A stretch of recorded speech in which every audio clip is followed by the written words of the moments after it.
ಹಾಗೆ 21ನೇ ವಾರ್ಡಿನ by election ಚುನಾವಣೆ 21ನೇ ತಾರೀಕು ಅಧಿಕೃತವಾಗಿ ಘೋಷಣೆಯಾಗಿದೆ.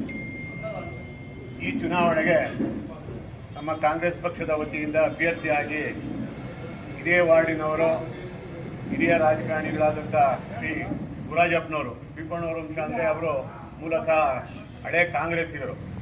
ಅವ್ರನ್ನ ಗುರುತಿಸಿ ಇವತ್ತು ನಮ್ಮ ಪಕ್ಷ ಅವರ ಮನೆತನದ ದಿನೇಶ್ ಅವರಿಗೆ ಇವತ್ತು ನಾವು ಟಿಕೆಟ್ ಕೊಟ್ಟಿದ್ದೇವೆ. ಅವ್ರನ್ನ ನಮ್ಮ ಪಕ್ಷದ ವತಿಯಿಂದ ಅಧಿಕೃತವಾಗಿ ಅಭ್ಯರ್ಥಿಯನ್ನಾಗಿ ನಾವು ಕಣಕ್ಕಿಳಿಸ್ತಾ ಇದ್ದೇವೆ. ನಾನು ಮನವಿ ಮಾಡ್ತಾ ಇದ್ದೇನೆ. ಈಗ ದಿನೇಶ್ ಅವರು ಒಂದೆರಡು ಮಾತಾಡ್ತಾರೆ. 12/2025ನೇ ತಾರೀಕು ನಗರಸಭಾ ಚುನಾವಣೆ ಹೇಮಾವತಿ ಪೇಟೆಯಿಂದ ನನ್ನ ಅಭ್ಯರ್ಥಿಯಾಗಿ ಕಾಂಗ್ರೆಸ್ ಪಕ್ಷದಿಂದ ಆಯ್ಕೆ ಮಾಡಿ ಉಮೇದುವಾರಿಕೆ ಸದಸ್ಯರಿಗೆ ರಿಫಾರ್ಮ್ ಕೊಟ್ಟಿದ್ದಾರೆ.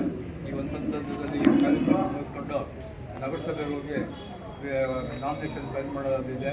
ದಯವಿಟ್ಟು ಇವತ್ತು ಹೆಂಗೆ ಬಂದಿದ್ರು ಹಂಗೇನೆ ಎಲ್ಲರೂ ನನಗೆ 15 ದಿವಸ ಕೆಲಸ ಮಾಡಿ ನನಗೆ ಗೆಲ್ಲಿಸ್ಕೊಳ್ಬೇಕು ಅಂತ ಕೇಳ್ಕೊಳ್ತೀನಿ. ದಯವಿಟ್ಟು